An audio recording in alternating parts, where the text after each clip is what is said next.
안녕하세요, 강남 누나입니다. 오늘은 단돈 10,000원으로도 사모펀드에 참여할 수 있는 방법을 알려드리고자 합니다. 큰손들의 리그라고 알려져 있는 사모펀드에 어떻게 참여할 수 있냐고요? 최근 자본시장법이 바뀌어서 가능해졌습니다. 바로 사모 재간접 공모펀드에 가입하는 건데요. 여기서 사모펀드는 뭐고 또 공모펀드는 뭐냐, 또 펀드는 또 뭐냐 라고 하시는 분들을 위해서 기본적인 이야기부터 하려고 합니다. 더불어 최근 사람들의 관심을 모으고 있는 펀드계 혼종, 사모 재간접 공모펀드에 대한 이야기도 같이 전해드리겠습니다. 우선 펀드는 가장 대중적인 간접 투자 상품입니다. 쉽게 말해서 펀드 매니저가 개주인 개모임과 같은 거죠. 자산운용사 소속인 개주는 은행과 증권사를 통해 조인한 개원들을 위해서 투자를 대신 해주는데요. 이러한 개모임은 2021년 1월 5일 기준으로 부동산과 재간접 사모를 제외하고 727조 원 규모를 이루고 있습니다. 그럼 베일 속에 쌓여있는 것만 같은 사모펀드, 일반 공모펀드와 어떤 차이가 있는 걸까요?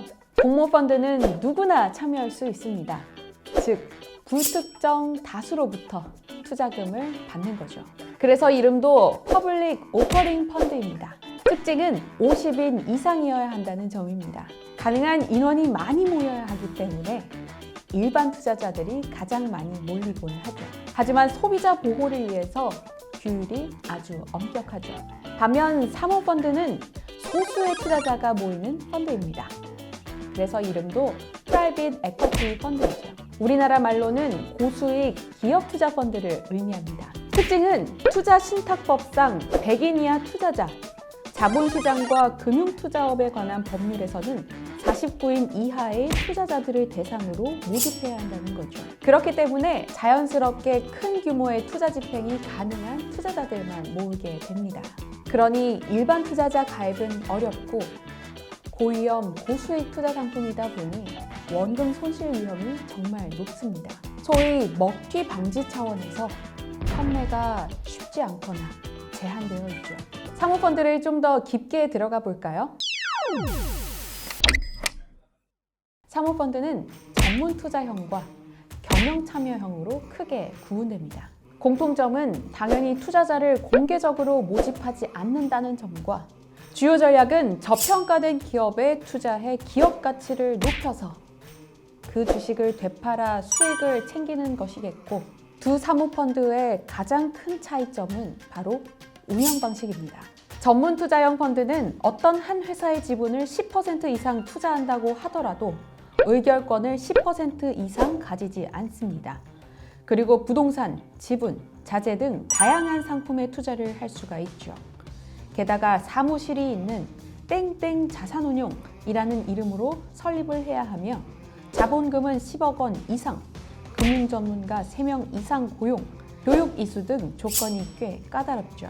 이와 달리 경영 참여형 사모펀드는 금융위원회의 관리 감독을 받지 않습니다. 그러다 보니 회사의 지분을 10% 이상 투자하려고 하고 경영의 의결권을 가지려고 하며 지분 투자만 진행하죠. 사무실과 운용사 설립은 필요 없으며 자본금은 1억 원 이상, 직원은 특별한 자격 없이 2명만 있으면 됩니다.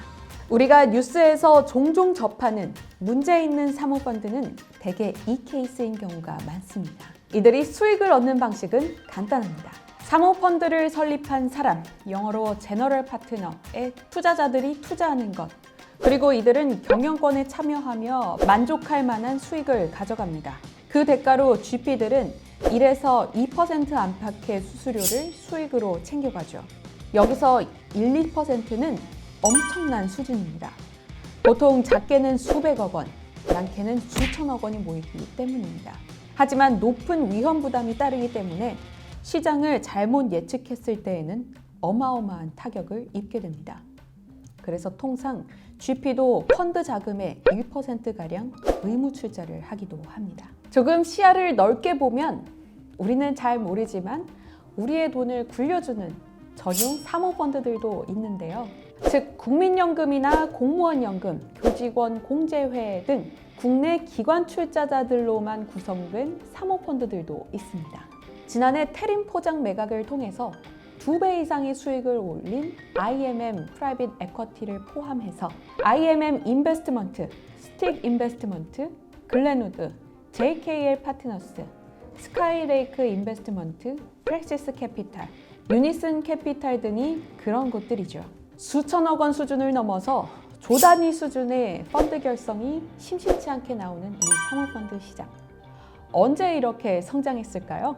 국내 사모펀드 시장은 2015년 큰 전환점을 맞았는데요. 사모펀드를 전문 투자형과 경영 참여형으로 이원화하고 그 진입 장벽을 낮춘 겁니다. 그럼 영상 도입부에 언급한 단돈 10,000원 사모펀드, 사모 재간접 공모펀드는 어떤 걸 뜻하는 걸까요? 이를 알기 위해서는 먼저 재간접 펀드부터 알아야 될 필요가 있습니다. 재간접 펀드는 말 그대로 펀드에 투자하는 펀드인데요. 줄여서 FOF, 펀드 오브 펀드라고 표현합니다. 즉, 투자자가 개인, 기업이 아닌 펀드로 구성이 되며 펀드 전체 자산의 50% 이상이 다른 펀드에 투자, 즉 하나의 펀드로 여러 펀드에 가입한 것 같은 효과를 볼 수 있죠. 하지만 펀드 운용 보수를 이중으로 받기 때문에 수수료가 다소 비싼 편입니다. 그렇다면 사모 재간접 공모펀드는 어떤 것을 의미하는 걸까요? 아마 영어 이름을 보시면 아주 익숙하실 겁니다. 펀드 오브 헤지 펀드. 즉, 전체 자산의 50% 이상을 헤지 펀드에 투자하는 공모 펀드인 것이죠. 여기서 헤지 펀드는 또 뭐냐? 라고 궁금해 하시는 분들을 위해 첨언하자면 헤지 펀드 역시 사모 펀드처럼 비공개 투자자들을 모집하는 사모 펀드의 일종으로 고수익을 추구하는 것이 특징입니다.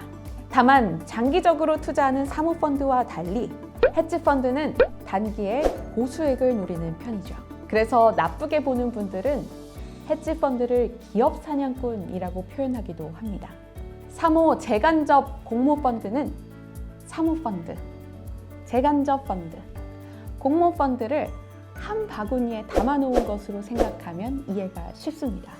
가장 큰 장점은 역시 일반 투자자도 사모 펀드에 참여가 가능하다는 점이죠.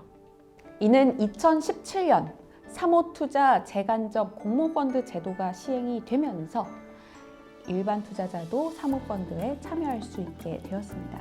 다만 이때는 몇 가지 허들이 있었는데요. 대표적인 것은 최소 가입 금액 500만 원이었습니다. 하지만 이 허들은 2019년 폐지됐죠. 하한의 규제 폐지로 구체적인 가입 액수는 자산운용사가 자율적으로 정할 수 있게 됐죠. 하지만 사모 재간접 공모펀드 역시 꼼꼼하게 따져보고 공부한 뒤에 투자해야 됩니다. 지난해 9월 이 펀드에서도 환매 중단 사건이 발생했기 때문인데요. 라임 사태, 옵티머스 사태에 이어 불확실성 리스크가 발생해 큰 충격을 준 사건입니다. 따라서 여러분이 어떤 종류의 펀드에 가입을 하더라도 주요 투자 전략이 무엇인지, 주요 투자 대상은 또 무엇인지, 펀드 매니저의 경력과 과거 운용 성과는 어땠는지, 보수 구조는 어떻게 되어 있는지, 그리고 정말 중요한 환매 제한 여부에 대해서 미리 꼭꼭 잘 알아보고 투자하시기를 당부드립니다. 오늘 영상은 여기까지인데요. 도움이 되셨다면 구독과 좋아요, 알림 설정까지 부탁드리겠습니다. 그럼 안녕!